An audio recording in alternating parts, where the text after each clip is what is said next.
प्यारे दोस्तों, एक शख्स के यहाँ एक के बाद एक लगातार 7 बेटियां पैदा हुईं, लेकिन 8वीं बार जब उसके घर में लड़का पैदा हुआ, उसके बाद उसने अपनी 7 बेटियों के साथ क्या किया, आगे हम आपको वीडियो में बताएंगे।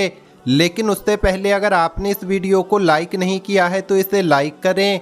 अगर आपने अभी तक हमारे यूट्यूब चैनल को सब्सक्राइब नहीं किया है तो चैनल को सब्सक्राइब करके बेल आइकन भी दबा दें। तो चलिए शुरू करते हैं। दोस्तों, एक शख्स के यहाँ एक के बाद एक 7 बेटियां पैदा हुईं। जब 8वीं बार उसके घर में किसी बच्चे की पैदाइश का वक्त करीब आया तो उस शख्स की मां ये कहते हुए बाहर निकली कि मुबारक हो, इस बार बेटा हुआ है। 7 बेटियों के बाद बेटा हुआ था। इकलौते बेटे की मोहब्बत 7 बेटियों की मोहब्बत पर भारी पड़ गई। सुबह सवेरे वो अपने बेटे को कंधों पर लादकर खेतों में काम करने के लिए निकल जाते थे। 7 लड़कियां दरवाजे की ओट में खड़े होकर अपने बाप को देखती रहती कि अब हम भी अपने अब्बू के साथ खेतों में जाएंगे। जब दादी अम्मी को ये पता चला तो उन्होंने अम्मी से कहा, सुन रही हो जुबैदा, तेरी लड़कियां खेतों में जाएंगी, अपने अब्बा का हाथ बटाएंगी। उनका भी जवाबन कहकहा सुनने को मिला, लड़कियों का काम होता है चूल्हा चौका करना, लड़कियां कभी भी लड़कों की बराबरी नहीं कर सकती। 7 को समझ नहीं आया कि क्यों बराबर नहीं हो सकती। 7 बेटियां सारा दिन आम के पेड़ से झूला बांधकर झूलती रहती। उन्होंने कई बार देखा कि दादी फल और मिठाइयां बांटते वक्त नाइंसाफ़ी कर जाती हैं और भाई को ज़्यादा हिस्सा दिया जाता है। एक दिन एक लड़की ने पूछ लिया कि भाई को हिस्सा ज़्यादा क्यों, तो दादी ने वही रटा रटाया जुमला दाग दिया कि वो लड़का है। हर जगह लड़का और लड़की का फ़र्क था। वो ईद का दिन हरगिज़ भूलने वाला नहीं था जब अब्बा अपने लाडले के लिए 3-3 सूट बनवा कर लाए और 7 बेटियों के लिए कपड़े तक नहीं लाए। वक्त गुजरता गया, जिंदगी के दिन कम होते गए, लेकिन लड़की और लड़के का फ़र्क कभी ख़त्म ना हुआ। 7 लड़कियां स्कूल की दीवारें देखती रह गईं, लेकिन अब्बा और दादी ने अपने लाडले को खूब पढ़ाया। लड़कियां घर का काम किया करती थीं और लड़का पढ़ाई करता रहा। सबसे छोटी वाली ने मुंह बसोर कर कहा, क्यों नहीं पढ़ सकती लड़कियां? जवाब अब्बा के बजाय दादी से सुनने को मिला। दादी ने कहा, लड़कियां बत्तखों की तरह होती हैं, ना कहीं उड़ सकती हैं और ना कभी उड़ान भर सकती हैं। मेरा लड़का तो बुलबुल है, देखना एक दिन लंबी उड़ान भरेगा। दादी ने उन्हें बत्तखों का नाम दे दिया था जो पूरे घर में मशहूर हो गया।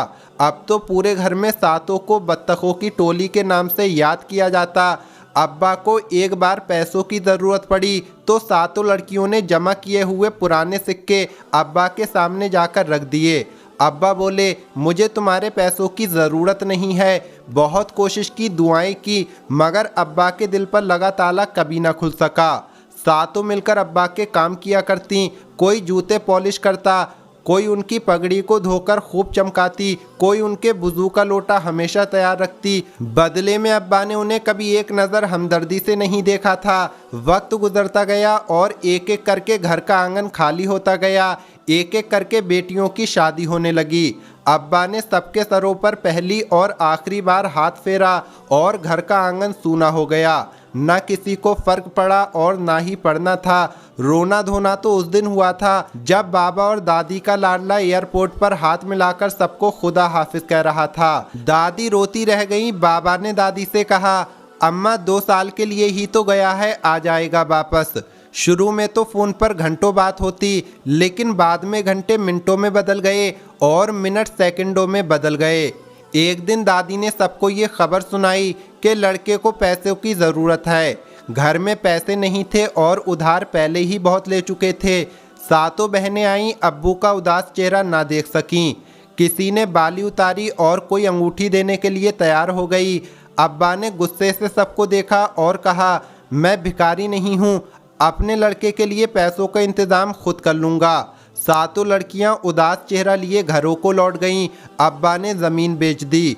सब कुछ हाथ से जा रहा था एक चीज़ को पाने के लिए। एक रिश्ता बचाने में कई रिश्ते छूट रहे थे। दिन गुजरते गए। दादी दरवाज़ा देखती रह गईं।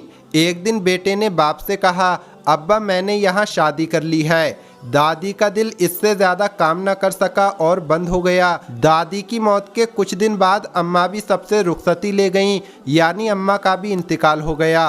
अब्बा घर के आंगन में तन्हा रह गए। वक्त ने उन्हें बूढ़ा कर दिया।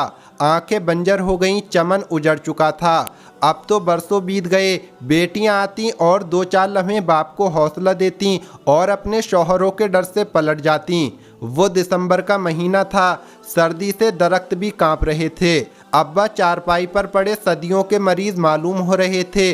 उनकी पगड़ी बरसों से नहीं धुली थी। वुज़ू का लोटा फिर कभी तैयार न मिला। सातों बेटियों के जाने से रुत ही बदल गई। अंधेरे में रोशनी आई। वो सातों बेटियां चली आईं। एक ने पगड़ी धो दी, दूसरी दवा खिलाने लगी। बाप ने सातों की आंखों में देखा। उन्होंने कभी शिकवा नहीं किया था, न उम्र भर कभी किसी बात को जताया था। फिर भी अब्बा की बूढ़ी आंखों ने सब पढ़ लिया। अब्बा, हम तो पराया धन हैं, आपका अपना धन कहाँ है? सातों बेटियां पास बैठी थीं। अब्बा ने सबके सर पर हाथ रखा। उनकी आंखें रोने लगीं।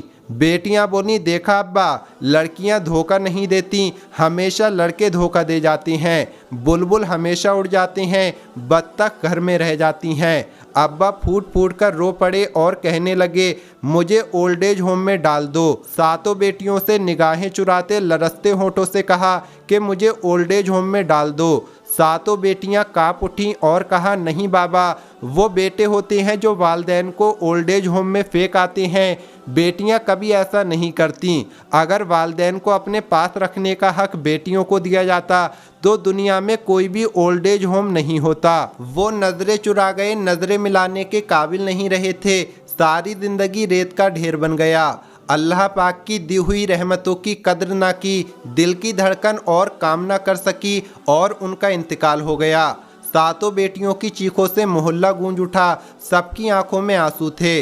अगर दुनिया में बेटियां ना होती तो बापों के जनाजे सन्नाटे में उठते। किसी ने सही कहा है, हमेशा बुलबुल उड़ जाते हैं, बत्तख आंगन में रह जाती हैं।